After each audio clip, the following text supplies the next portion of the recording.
보라, 형제가 연합하여 동거함이 어찌 그리 선하고 아름다운고, 머리에 있는 보배로운 기름이 수염 곧 아론의 수염에 흘러서 옷깃까지 내림 같고, 헐몬의 이슬이 시온의 산들의 내림 같도다. 거기서 여호와께서 복을 명하셨나니 곧 영생이로다. 아멘.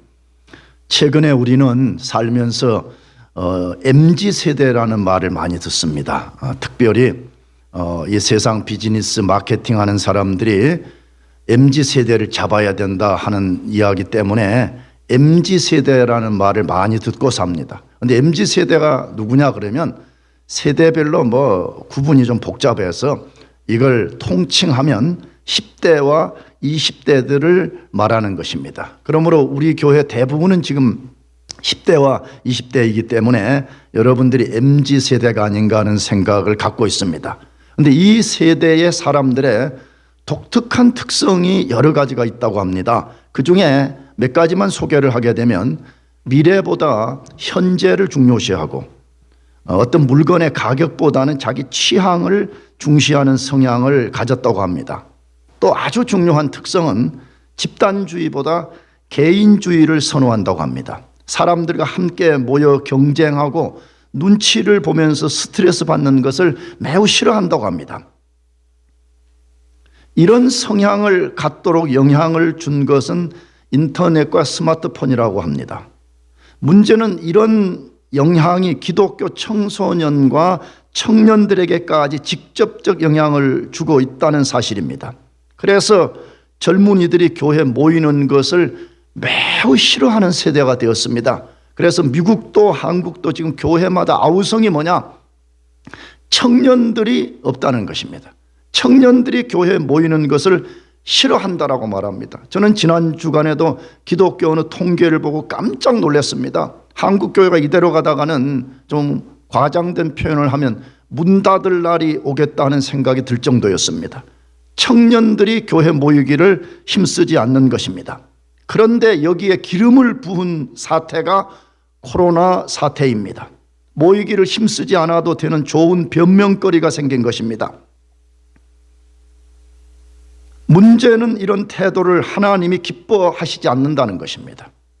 문제는 이런 삶을 살게 되면 자기 자신의 영적 건강에 치명적 문제를 야기하게 된다는 것입니다. 하나님은 성경을 통해서 자신을 믿는 백성들에게 함께 모여 예배하고 함께 교제할 것을 줄기차게 말씀합니다.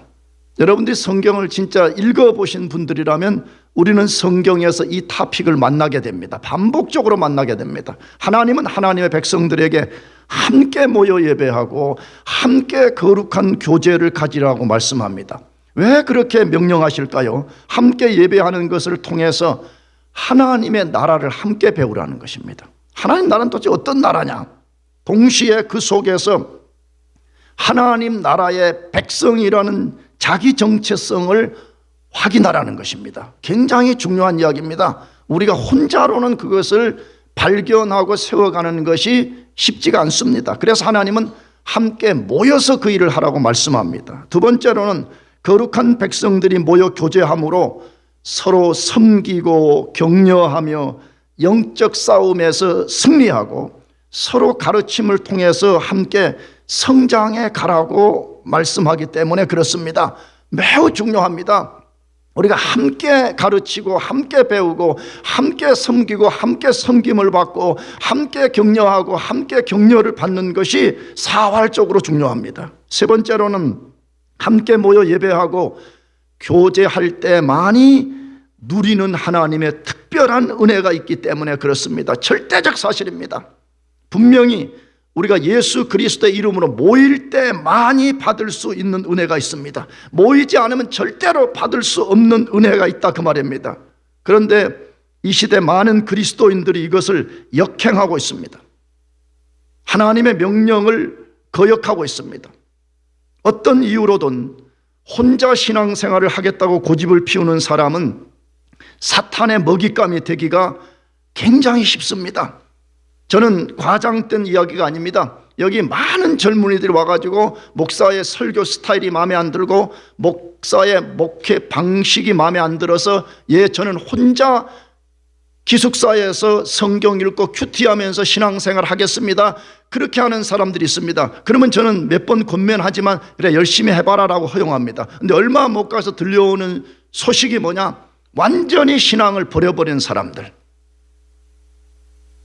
혼자 신앙생활 하겠다는 사람들은 사단이 교묘하게 합니다. 사단의 먹잇감이 되기가 굉장히 쉽습니다. 얼마 못 가서 자신의 영적 온도가 얼음보다 차갑게 된다는 것을 알게 됩니다. 그래서 영국의 위대한 설교자 스펄전은 말했습니다. 혼자 신앙생활 하는 사람은 작은 조개탄 하나를 가지고 추운 겨울을 나는 사람과 같다라고 했습니다. 고대는 이 스펄전 때에 오늘 같은 이런 히팅 시설이 없을 때 엄청 추운 겨울을 날려면 그 많은 조개탄들을 모아야 많이 추위를 몰아낼 수 있잖아요. 근데 조개탄 하나를 가지고 우리 바베큐 할 때 사용하는 아주 작은 조개탄 주먹만한 하나 가지고 그 혹독한 겨울을 나겠다는 사람과 똑같다라고 말했습니다. 저는 100% 동의합니다. 얼마나 많은 사람들이 이런 방식으로 신앙생활을 하겠다고 고집을 피우고 있습니다. 하나님은 본문 말씀을 통하여 우리가 함께 모여 예배하고 기도하고 교제하는 것이 얼마나 소중하고 복된 일인지를 말씀합니다. 오늘 배경이 무엇입니까? 이스라엘 백성들이 절기를 맞이해서, 이스라엘에는 가장 중요한 3대 절기와 2개를 더 보태서 5개의 절기가 있었는데, 이 절기를 맞이하면 이스라엘 백성들이 흩어져 살다가 예루살렘 성전에 올라가서 하나님을 예배하고 백성들이 예루살렘에 함께 모여 교제할 때 모습을 묘사한 것입니다. 하나님은 하나님의 백성들이 이렇게 하는 것에 대해서 놀라운 선언을 이 본문에서 하셨습니다. 이렇게 하는 일이 얼마나 복된 일인가 하는 것을 선언하신 것입니다. 그러면 어떤 선언을 하셨습니까? 첫째로는 인간 행위 중 가장 아름다운 것이라고 선언하십니다. 인간들이 할 수 있는 여러 행위들 중에서 가장 아름다운 것이라고 선언합니다. 성경에는 인간을 별로 많이 예찬하지 않습니다. 하나님은 인간 상태에 대해서 부정적으로 더 많이 말씀합니다. 그 이유가 무엇이에요? 인간이 죄로 인해서 부패해져 버렸기 때문에 그렇습니다. 우리가 보기에는 인간들이 대단한 명성을 날리고 돈도 많고 세상에서 대단한 존재인 것처럼 서로 자랑을 하지만 하나님의 관점에서 보면 우리 인간은 사실은 별로 선한 것이 없는 존재입니다. 왜? 죄로 타락해가지고 철저하게 부패해버렸기 때문에 그렇습니다. 그런데 하나님이 인간의 어떤 행위에 대해서는 크게 칭찬하고 있다는 사실입니다. 그것이 오늘 본문 133편 1절 말씀인데 다시 한번 읽어보겠습니다. 같이 시작. 보라, 형제가 연합하여 동거함이 어찌 그리 선하고 아름다운 거라고 말씀했습니다. 앞에서 말씀드렸듯이 이스라엘 백성들은 절기가 되면 예루살렘에 올라가서 성전에서 하나님께 제사를 드렸습니다. 이스라엘 전역에 흩어졌던 백성들이 하나님을 예배하기 위해서 성전이 있는 예루살렘으로 밀려 들어왔습니다. 우리가 직접 본 적은 없지만 이 상황을 상상해 볼 수 있습니다. 그 상황이 어땠을지 충분히 짐작할 수 있습니다. 도시 기능은 마비되고 집을 떠나온 순례자들의 불편함은 이루 말할 수 없었을 것입니다. 그 시대는 오늘날과 달라서 순례자들의 잠자리, 먹고 씻고 배설하는 일은 매우 불편했을 것입니다. 오늘 우리 스테이트 칼리지에서도 그런 거 많이 보잖아요. 이 평화롭고 아름다운 도시가 풋볼만 열리면 말이에요. 나는 풋볼 프로그램을 솔직히 전혀 모릅니다. 그런데 대충 아는 것이 목요일이나 금요일쯤 되면 이 스테이트 칼리지에 차가 많아지고 사람들이 길거리에 나와서 무질서를 만들어내면 뭔가 또 토요일 날 또 있는 것 같구나. 오늘 모든 도시 기능이 잘 갖추어져 있는 때에도 이런 일이 벌어졌다면 고대 당시에 예루살렘에 수백만이 몰려들었을 때 그 도시의 상황이 어땠을지 충분히 짐작이 됩니다. 얼마나 불편했겠어요. 얼마나 힘들었겠어요. 그런데도 하나님은 그런 상황 속에 있는 백성들의 모습을 어찌 그리 선하고 아름다운 거라고 하셨습니다. 왜 그렇게 말씀하셨을까요? 그 도시에 모인 사람들의 불편함을 전혀 모르고 그렇게 하신 것일까요? 절대로 그렇지 않습니다. 하나님이 그들의 행위를 예찬하신 것은 그들이 모든 불편을 감수하고 하나님을 예배하기 위해서 모였기 때문입니다. 예루살렘 사람들이 불편을 감수하고 찾아온 형제 자매들을 위해서 자기 집을 오픈하고 자기 집으로 형제 자매들을 초대해서 잠자리를 제공하고 함께 섬기고 교제하는 그 모습을 보신 하나님이 이것을 예찬하신 것입니다. 저는 이 본문을 대할 때마다 그런 상상을 많이 해봅니다. 우리의 육신의 부모들도 자녀들이 함께 하면서 자녀들끼리 서로 사랑하고 서로 우애를 나눌 때 부모들이 얼마나 기뻐요. 하나님도 똑같다는 것이에요. 하나님의 백성된 우리가 함께 모여서 하나님을 예배하고 함께 거룩한 형제 자매들이 교제하게 될 때 그 모습을 하나님은 가장 선하고 아름다운 것이라고 말씀하고 있다는 것입니다. 그렇다면 우리도 이 시대 정신을 거슬러 주님의 이름으로 모이기를 힘써야 됩니다. 이 시대 정신은 뭐라고요? 모이지 말자는 것이에요. 너무 불편하다는 것이에요. 너무 복잡하다는 거예요. 너무 많은 스트레스를 받는다는 거예요. 그렇기 때문에 우리가 모이지 말자, 이게 이 시대 정신이라는 것입니다.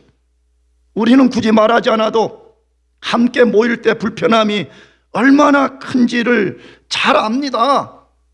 저도 막 어떤 때는 솔직히 그런 유혹을 조금씩 받아요. 막 대학부 밥 먹는 문제, 금요일 날마다 복잡하게 세팅하는 문제, 그냥 안 했으면 좋겠다는 유혹을 받을 때가 있어요. 그냥 쌈박하게 주일날만 한번 모여서 예배하고 멋지게 찬양하고 돌아가면 어떨까 하는 순간순간 유혹을 받을 때가 있습니다. 왜? 불편하기 때문에 그렇습니다.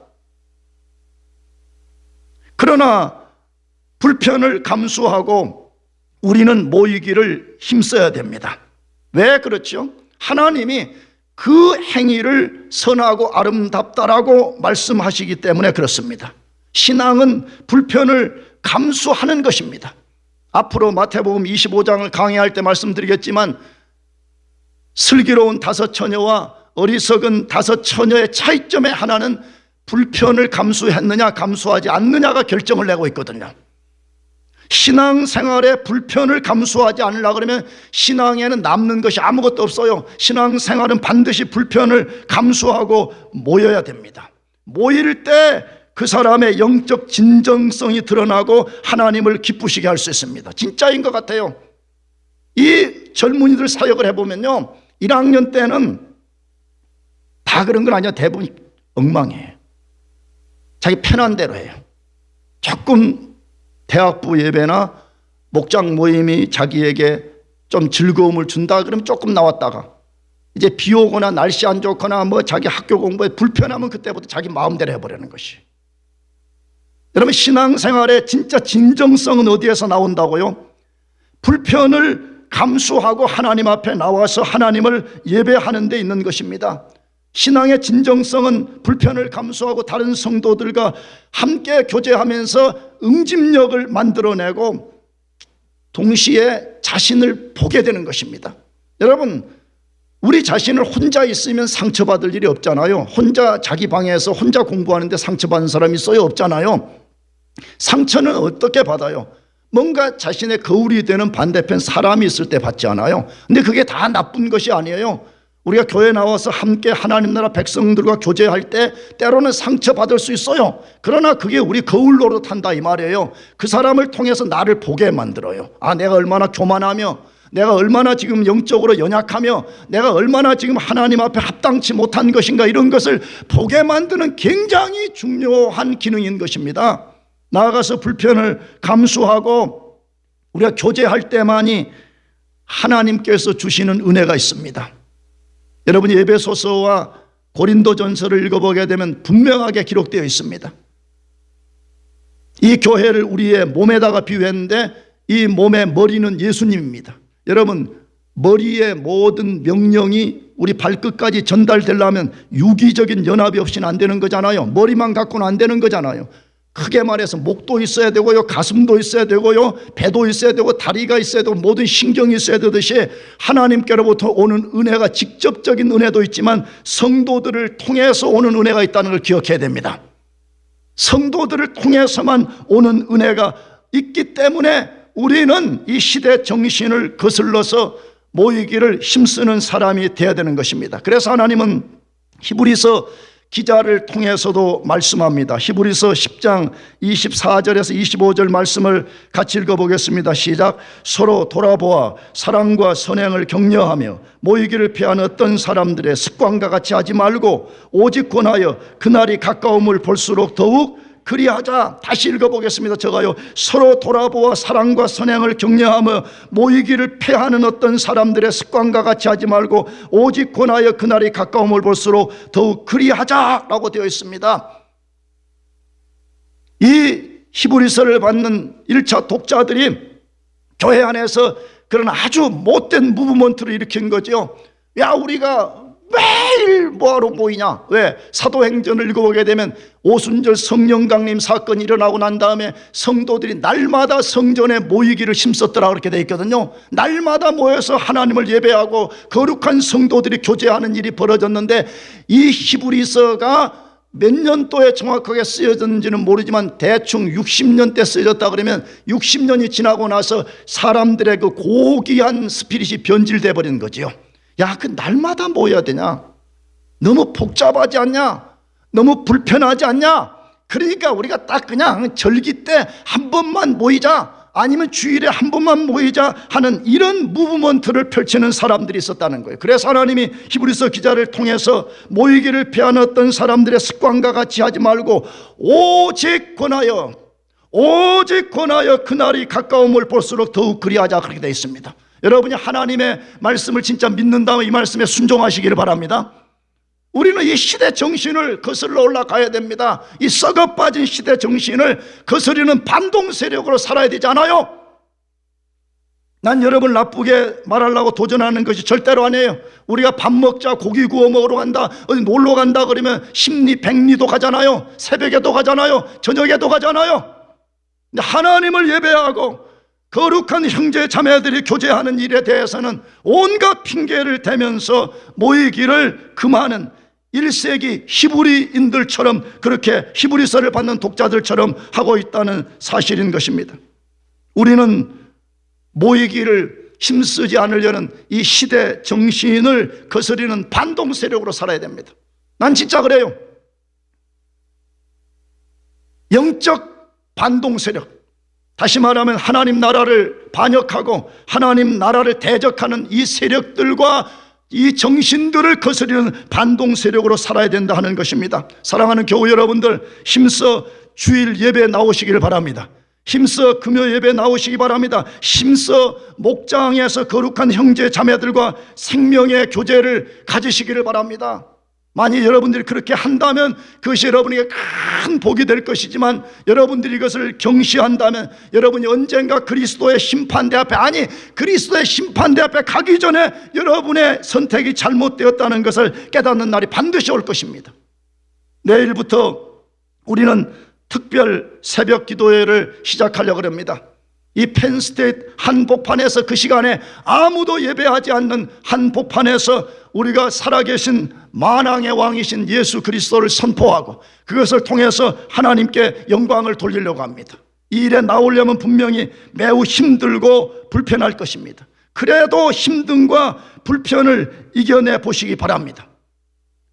만약에 우리가 그렇게 한다면 그것은 최고의 선하고 아름다운 것이 될 것입니다. 우리 인생의 제일 된 목적이 하나님을 기쁘시게 하고 하나님을 영화롭게 하는 것이 맞다면 하나님이 기뻐하시는 일을 해야 되지요. 할렐루야, 아멘. 그런 거 아니에요? 우리가 만일에 그 일을 예수 그리스도의 이름으로 한다면 하나님이 그것은 매우 선한 것이고 매우 아름다운 것이라고 말씀하고 있습니다. 여러분과 저가 이 일에 헌신하는 백성들 되기를 축복합니다. 두 번째로, 하나님이 무엇이라고 선언하셨습니까? 인간이 가장 부러워해야 될 행위라고 선언합니다. 우리 인간들이 가장 부러워해야 될 행위라고 선언합니다. 하나님은 자신의 자녀들이 하나님을 예배하고 형제들끼리 교제하기 위해서 모이는 것에 선함과 아름다움을 말씀하신 후에 이제 그것을 독자들에게 더 알기 쉽게 하려고 하나의 비유를 들어서 말씀했습니다. 그 비유가 133편 2절 말씀인데 같이 읽어보겠습니다. 시작. 머리에 있는 보배로운 기름이 수염 곧 아론의 수염에 흘러서 그의 옷깃까지 내림같고 무엇에 비유했습니까? 구약시대 때 제사장을 세우는 것에 비유했습니다. 제사장을 세울 때 세움받는 사람이 옷을 먼저 다 갖춰 있습니다. 그러면 다른 제사장이 그 사람의 머리에 기름을 부었습니다. 부어진 기름이 머리에서 얼굴을 타고 내려와서 이 수염을 타고 이 옷깃에 툭툭 떨어지는 것입니다. 그러면 그것을 지켜보던 모든 사람들이 그 모습의 아름다움을 부러워하고 칭송했습니다. 왜 그랬을까요? 첫째로 그 모습의 거룩함 때문이었습니다. 이스라엘에서는 어떤 사람에게 기름을 붓는 것은 그 사람을 구별시킨다, 카도시, 잘라낸다, 거룩함의 행위였습니다. 하나님은 성도들이 불편을 감수하고 모여 예배하고 기도하는 것을 거룩한 행위라고 하나님이 선언하고 있습니다. 인간에게 거룩함은 하나도 없습니다. 그런데 우리가 하나님을 예배하고 그 백성들이 모여서 기도하고 교제하게 될 때에 하나님은 그것을 거룩하다고 말씀하고 있습니다. 사실입니다. 여러분 잘 생각해 보세요. 우리가 만일에 주일 예배도 없고 금요 예배도 없고 새벽 기도도 없고 성도의 교제가 없다 그러면 우리는 거의 미쳐버릴 것 같아요. 저는 코로나가 터져가지고 대학부가 다 떠나버리고 아주 소수의 리더들만 모여서 예배할 때 그래도 제가 버틸 수 있었던 것이 뭐였었냐 그러면 그 당시에 소수의 리더들이 모여가지고 함께 얼굴을 보고 우리가 예배를 했습니다. 목사님 우리 죽으면 죽읍시다. 코로나가 뭐가 무서워요? 아니 무슨 1세기 때 순교를 당하는 사람들이 있는데 코로나 때문에 벌벌 떨면서 우리가 이러면 되겠습니까? 그런 교우들이 있었습니다. 그래서 우리가 그래 좋다. 그럼 우리가 친교실에서 모여서 하자. 그래서 6명, 4명, 7명, 8명 드리는데 정말 힘들었습니다. 많은 성도들이 이 성전을 꽉 채우다가 6명이 예배를 드리는데요, 설교를 못 하겠어요. 설교를 6명 앉혀놓고 막 몇천 명 있는 것처럼 소리 지를 수도 없고 말이에요. 너무너무 힘들었습니다. 그러나 우리가 함께 교제한다는 것이 얼마나 큰 위로가 되었는지 모릅니다. 그럴 때 느껴집니다. 여러분 우리가 혼자 살면 뭐 이런저런 죄도 짓고 나쁜 생각도 갖고 엉망이잖아요.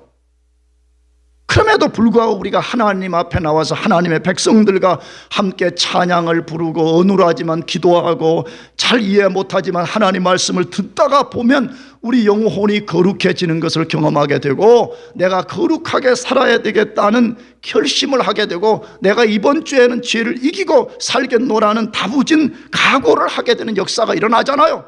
그래서 성도의 모임과 교제를 거룩한 제사장을 세우는 것에 비유했습니다. 둘째로는 아무나 할 수 없는 행위였기 때문에 그렇습니다. 이거는 굉장히 고귀한 행위였습니다. 이스라엘의 제사장은 누군가 되고 싶다고 될 수 있는 것이 아닙니다. 다시 말하면 요즘으로 말하면 세습제가 아니라 누가 자원자가 아니라 그 말이에요. 반드시 아론의 자손만이 될 수 있었습니다. 그래서 자식을 둔 이스라엘 백성들이 최고로 부러워하는 것은 자기 자식들의 제사장 세우는 것입니다. 오늘날은 혹시 자기 자녀들이 아빠 엄마 나 목사 되겠어요? 성직자 되겠어요? 그러면 쌍수를 들고 반대하잖아요. 세상에서 좀 괜찮은 거, 세상에서 좀 폼나는 그런 거 한다 그러면 쌍수를 들고 환영합니다. 그러나 그 당시에 이스라엘 백성들이 가장 부러워한 것 중 하나가 기름을 부어 제사장을 세우는 것이었습니다. 왜? 하고 싶어도 시킬 수가 없는 거예요. 아론의 자손들만 될 수가 있었기 때문에. 무엇을 배우게 됩니까? 하나님의 백성들이 하나님을 예배하고 예수 그리스도의 이름을 선포하기 위해서 모이는 것은 거룩한 행위일 뿐만 아니라 아무도 쉽게 할 수 없는 고귀한 행위라는 것입니다. 사실이잖아요. 하나님을 예배하는 사람은 하나님의 백성만이 하는 거잖아요. 아멘이죠? 아멘. 특별 새벽 기도하는 게 어디 있어? 이 펜스테 공부하러 온 사람들이 이걸 한다고 무슨 학점을 받는 것도 아니고, 이거 한다고 내가 무슨 조기 졸업하는 것도 아니잖아요. 그러니까 세상 사람들에게 이런 말을 하면 세상 사람들은 완전 경시하는 거지요.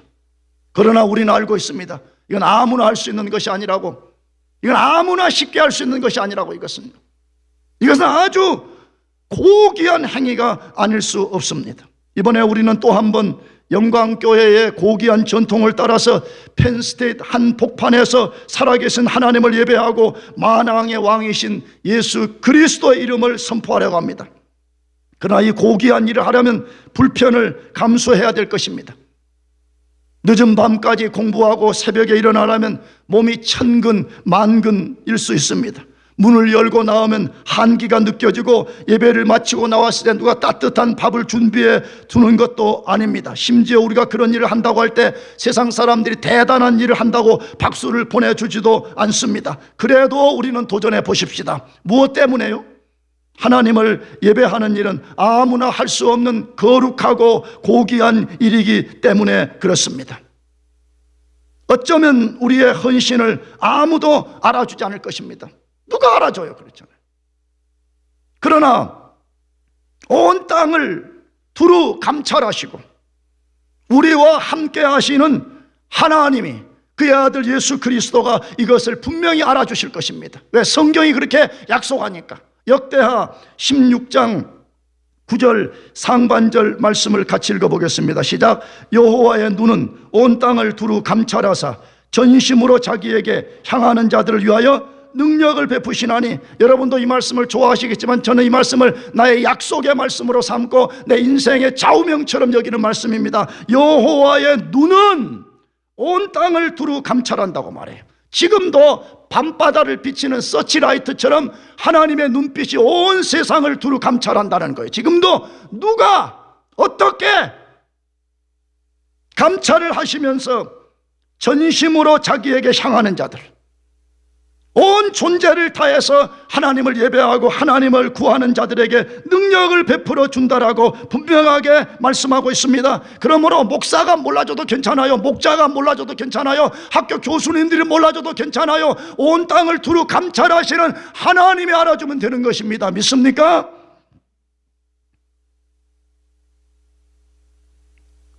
새벽을 깨우며 예배하고 주일을 구별해서 예배하는 이 일들이 세상 사람들 알아주지 않고, 혹시나도 여러분 자신이 작게 여겨서는 안 됩니다. 그까짓 건 뭐 꼭 해야 되냐? 그거 뭐 그리 중요하냐? 그러면 안 됩니다. 우리가 하나님 안에서 아주 작은 일을 무시하지 말라고 하나님이 말씀합니다. 그것이 스가랴서 4장 10절 상반절 말씀인데 같이 읽어보겠습니다. 시작. 작은 일의 날이라고 멸시하는 자가 누구냐? 작은 일의 날이라고 멸시하는 자가 누구냐? 이거는 스룹바벨이라는 이스라엘의 지도자가 돌아와가지고 성전을 재건하려고 하는 상황 속에서 주어진 것인데, 사람들은 대부분 작은 일을 무시합니다. 그까짓 게 뭐 그리 대단해요? 아니 그게 뭐 꼭 그렇게 우리가 우선순위를 둬야 돼요?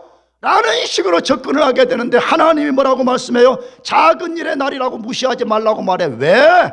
하나님은 항상 없는 자를 들어서 있게 만드시고 작은 것을 들어서 위대한 역사를 만드십니다. 아멘? 그렇기 때문에 우리가 이 작은 일을 우리도 소중히 여기고 우리가 하나님 앞에 나가서 우리 자신을 하나님께 드리게 될 때에 하나님 그분이 이것을 사용해서 자신의 전능함을 나타나시고 자신의 크고 위대하심을 나타내 주시기 때문에 그렇습니다. 하나님을 예배하는 일, 거룩한 형제 자매들이 교제하는 일을 작다고 무시하는 사람에게는 은혜가 없어요. 그러니까 신앙생활을 같이 해도 변화가 일어나지 않고 매일 그 모양으로 살면 되겠어요? 예배에 나올 때 나는 누가 알아주지 않지만 온 땅을 전심으로 두루 감찰하시는 하나님만 내가 바라보고 나아가겠노라. 나는 목장 모임 가면 어설프고 뭐 목자들이 뭐 리더십도 아니 우리 교회 근다는 게 아니라 대부분 솔직히 나도 뭐 지금도 그렇지만 그런 거잖아요. 가보면. 그러나 여러분 그런 작은 날의 일들을 무시하면 안 됩니다. 하나님이 언제 어떻게 우리 속에 놀라운 역사를 나타내 주실지 모르기 때문에 우리는 항상 열린 자세와 겸손한 자세를 가지고 그 속에 참여하게 될 때 세상 사람들이 가장 부러워할 만한 축복의 역사가 발생하게 되는 것입니다. 마지막으로 하나님이 우리의 그런 행위를 뭐라고 선언하신다고요? 인간이 영생을 얻는 축복의 장이라고 선언합니다. 우리 인간이 영생을 얻는 축복의 장이 된다고 말해. 영생을 얻는 축복의 장이 된다. 이것을 하나님이 두 번째 비유로 말씀을 하셨는데 그게 시편 133편 3절 말씀입니다. 같이 읽어보겠습니다. 시작. 헐몬의 이슬이 시온의 산들의 내림 같도다. 거기서 여호와께서 복을 명하셨나니 곧 영생이로다. 무엇에 비유를 했어요? 우리 성도들이 함께 예배하고 함께 교제하는 이 선하고 아름다운 것을 두 번째의 비유를 들었는데 헐몬의 이슬이 산들의 내림 같도다라고 말했습니다. 너무 우리가 알아듣기 쉽게 명쾌한 비유를 들어주셨습니다. 그렇다면 이것은 무엇을 말하는 것인지를 알아야 됩니다. 이스라엘 땅에는 하늘에서 비가 거의 내리지 않는 땅이잖아요. 그러므로 식물이 자라려면 이스라엘의 저 북쪽 가장 끝단에 있는 거의 2000m 넘는 헐몬산에서 밤에 기상을 통해 만들어진 이슬이 남풍이 불면 그 이슬이 남풍을 따로 내려와서 네게부 남쪽 사막과 같은 지역에 이슬이 내림을 통해 가지고 남쪽 지역에 있는 식물들이 그 이슬을 받아먹고 살아나게 됩니다. 그러므로 헐몬산의 이슬은 모든 식물을 살리는 생명체요, 동물을 살리는 생명체요, 사람을 살게 만드는 생명과 같은 것이었습니다. 그런데 하나님은 성도들이 예배하기 위해서 함께 모이고 함께 모여 기도하고 함께 교제하는 것은 헐몬산의 이슬과 같은 생명이라고 비유하고 있습니다. 사실입니다. 여러분, 예배는 우리의 생명입니다. 아멘. 하나님이 생명이시지만 우리가 진짜 신령과 진정으로 예배한다면 하나님이 그의 생명을 우리 속에 부어주는 것입니다. 우리가 기도할 때 헐몬산의 이슬 같은 생명을 하나님으로부터 공급받게 되는 것입니다. 우리가 비록 잘나지 못하고 목장 모임이 매끄럽지 못하지만 그 속에서 함께 교제할 때에 헐몬산의 이슬 같은 생명이 우리 속에 부어지는 것입니다. 하나님은 그 일들에 대해서 한 가지 축복을 더하셨습니다. 무엇입니까? 거기서 여호와께서 복을 명하셨나니 곧 영생이로다라고 되어 있습니다.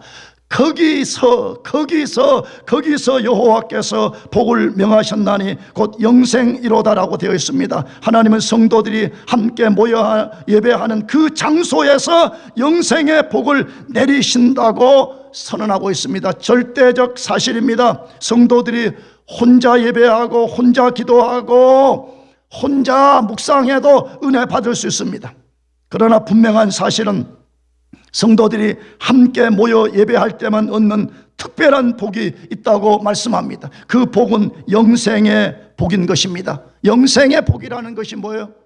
여기 진짜 구원의 역사가 발생하는 것이고 죽었던 영혼이 살아나게 되고 영적으로 병들었던 사람들이 고침을 받고 영적으로 어그러진 사람들이 바르게 되는 생명의 역사가 일어나게 된다 이 말입니다. 사실입니다. 이것을 믿으시기 바랍니다. 나도 여러분도 절대적으로 완전한 사람들이 아니잖아요. 특히 우리 교회같이 신앙생활을 안 하다가 처음 하는 사람 했지만 예수 그리스도를 온전히 알지 못한 채 살고 있는 우리들, 겉모습은 우리가 세상에서 목사요 온갖 명예를 갖고 있지만 영적으로는 거듭나지도 않고 영적으로는 수많은 어린아이들로 구성되어 있는 우리 교회 같은 데는 이 복이 절대로 필요하지 않아요. 근데 하나님 뭐라고 선언한다고요? 거기서 여호와께서 복을 명하셨나니 곧 영생이로다 라고 말씀하고 있습니다. 거기서 우리의 시들어진 영혼이 풍성하게 되고 부요하게 되는 역사가 일어납니다. 거기서 악한 영이 물러가고 영적 각성과 부흥의 역사가 일어나게 됩니다. 어떻게 해서 그런 일이 일어난다고요? 예수님이 거기에 함께 하시기 때문에 그렇습니다. 예수님이 그것을 약속했어요. 마태복음 18장 20절 말씀을 같이 읽어보겠습니다. 두세 사람이 내 이름으로 모인 곳에는 나도 그들 중에 있느니라. 우리가 함께 모일 때 예수님이 거기에 함께 하셔서 예수 그리스도의 생명을 부어주시고 예수 그리스도의 능력을 나타내는 역사가 있다고 분명하게 말씀합니다. 이걸 믿읍시다 하면 이걸 믿어야 되잖아요. 나는 성경이기 때문에 믿지만 나의 신앙 경험으로도 나는 절대적으로 이것을 믿습니다. 나도 과거에 처음에 예수님을 믿으려고 어떻게 믿지 어떻게 예수님을 알지 하고 굉장히 몸부림을 치다가 언젠가 한국에 있는 서울의 어느 교회가 굉장히 주중에 많은 신학생들을 불러놓고 신학을 가르쳐주고 한다 그래서 제가 참석을 했습니다. 우리 집사람하고 둘이 참석을 했는데 이 목사님이 저처럼 크게 막 이렇게 소리를 지르는 분도 아니었는데 그분이 앞에서 성경을 강해할 때에 제가 이 제일 앞자리에 앉았습니다. 이 형제 자매들처럼 앞자리에 앉아가지고 진짜 앉았는데 이 하나님의 말씀이 이슬처럼 내 속에 스며들기 시작했습니다. 하나님의 말씀이 해일처럼 내 영혼 속에 밀려오기 시작했습니다. 하나님의 말씀이 탱크처럼 내 영혼 속에 침투해 들어오기 시작했습니다. 순간 내가 무엇을 경험했냐? 내 영혼의 교만과 내 영혼의 거짓과 내 영혼의 모든 추악한 것이 그냥 무너지는 것을 경험했습니다. 그러면서 동시에 눈물이 쏟아지기 시작하는데 콧물, 눈물, 이걸 내 표현에 상수도와 하수도가 그러는데 상수도와 하수도가 쏟아져가지고 막 줄줄줄 흘러내렸는데 그 당시에는 뭐 손수건 갖고 다니는 사람도 별로 없었거든요. 그러면 휴지도 없지 손수건도 없지 막 집사람이 옆에 있는데 막 조금 더 좀 창피한 느낌도 좀 들어가지고 야 이걸 어떻게 하지 막 그래가지고 막 모르게 막 닦아가지고 여기 옷에 닦고 막 이걸로 닦고 막 내가 혼자 주님을 구할 때 얻지 못했던 놀라운 하나님의 은혜가 함께 모여서 예배하고 한 사람이 설교하는데 성령께서 그 말씀을 사용해서 내 교만한 자아를 깨뜨리고 그의 생명을 부으시는 것을 똑똑하게 경험한 적이 있습니다. 예수님은 우리가 영생의 복을 누리기를 원하신다고 분명하게 말씀합니다. 요한복음 10장 10절을 같이 읽어보겠습니다. 시작. 도둑이 오는 것은 도둑질하고 죽이고 멸망시키려는 것뿐이요 내가 온 것은 양으로 생명을 얻게 하고 더 풍성히 얻게 하려는 것이라. 마귀가 이 세상에 여러분 가운데 접근해 오는 목적과 예수님이 이 땅에 우리를 위해서 오신 목적을 분명하게 소개하는데 마귀는 도적질하고 죽이고 멸망시키러 왔다라고 말합니다. 사실입니다. 마귀는 거짓말쟁이고 마귀는 우리의 좋은 것을 다 훔쳐가는 존재잖아요. 그래서 처음에는 굉장히 그럴듯하게 우리에게 접근합니다. 야, 그 자주 모일 필요가 뭐 있냐? 너가 받지 않아. 너희 목자들 그냥 말도 제대로 못하고 논리도 없고 막 하는 거 보이지 않냐? 야, 그 교회 목사 맨날 소리만 꽥꽥 질러 무식해 보이지 않냐? 야, 그리고 우리가 펜스테이트에 학위 받으러 왔지 특별히 새벽 기도하러 왔냐? 온갖 우리에게 유혹을 해서 목적이 뭐라고요? 우리 안에 좋은 것을 도적질하고 우리 영혼을 죽여버리고 끝내는 지옥 떨어지게 만드는 것이라고 말씀합니다. 그러나 반대로 예수님의 오신 목적은 생명을 얻고 더 풍성히 얻게 하려는 것이라고 말씀하고 있습니다. 예수님은 우리가 생명 없이 살았을 때 우리에게 생명을 부어주셨을 뿐만 아니라 그 생명을 더 풍성하게 누리며 살도록 하기 위해서 오셨다라고 말씀하고 있습니다. 그렇다면 여러분은 생명을 얻었고 더 풍성히 얻고 있습니까? 아니면 시들어 죽어가는 식물과 같습니까? 여러분도 그러겠지만 나는 이 말씀을 내 신앙에 굉장히 중요한 좌우명 중에 하나로 삼고 있습니다. 나는 진짜 목사 노릇하면서 기계적으로 와서 설교만 하는 목사인가? 아니면 진짜 나는 예수 안에서 풍성한 생명을 매일매일 누리고 사는가? 나는 진짜 영어로 말하면 어번던트한 세츄레이션, 이 스펀지에 물을 꽉 담가가지고 스펀지에 들기만 해도 물이 철철철 물이 흘러나 손만 꽉 잡으면 그 안에 물이 쫙 빠져나오는 것처럼 말이야. 나는 영적으로 세츄레이션 된 상태에 살고 있냐는 거예요. 나는 예수 안에서 풍성한 생명을 누리고 사는 거냐, 아니면 거짓말로 목사다, 모태신앙이다, 집사다, 목자다. 여러분, 그런 것을 잘못하면요, 여러분의 영혼을 죽여버리는 것이 될 수 있습니다. 내가 명색이 목사야, 내가 명색이 목자야, 영적 생명이 없어. 어번던트하고 섹츄레이션이라는 게 1도 모르는 신앙생활을 하면 되겠습니까? 예수님은 분명히 말씀하시지 않았어요? 내가 온 것은 양으로 생명을 얻고 더 풍성히 얻게 하려 함이라. 할렐루야. 그러니까 예수님을 진짜 우리가 알고 예수님 안에 살면 날마다 좋은 거예요. 날마다 행복한 것이에요. 날마다 예수 앞에 나오는 것이 기쁜 거예요. 만일 여러분이 영적 생명을 얻었고 더 풍성히 얻어간다면 그건 여러분 인생의 가장 복된 일입니다. 그러나 반대로 여러분의 영혼이 시들어 죽어가는 식물과 같다면 여러분 자신을 회개해야 되는 것입니다. 여러분이 진짜 나는 거듭나서 예수 그리스도의 생명을 소유하고 있는가? 나는 그 생명을 소유했을 뿐만 아니라 날마다 더 풍성함을 추구하면서 가는 사람인가를 시험해 봐야 됩니다. 만일에 여러분이 예수를 믿어서 구원받았음에도 불구하고 그러한 풍성함이 없다면 혹시 여러분이 하나님 우리에게 주신 가장 중요한 은혜의 수단 중의 하나인 하나님 앞에 나와서 함께 예배하고 함께 모여서 교제하고 함께 모여서 기도하는 것을 경시하고 있기 때문이 아닌가를 점검해 봐야 됩니다. 사랑하는 교우 여러분들, 예배에 힘쓰시기를 바랍니다. 목장 모이기를 힘쓰시기를 바랍니다. 특별히 이번 새벽 기도에 나와서 전심으로 하나님을 구해 보십시오. 정말 좀 그런 좋은 의미의 좀 객기가 필요하지 않아요? 하나님, 나는 은혜 주지 않으시면 나는 절대 이 자리를 떠나지 않겠습니다. 나는 이번에 하나님이 살아계심과 하나님이 은혜 주신다는 것을 내 존재 전체로 경험하는 역사가 없이는 나는 학교가 뭐고 안 다니겠습니다. 좀 이런 다부진 각오가 필요한 것이 아니에요.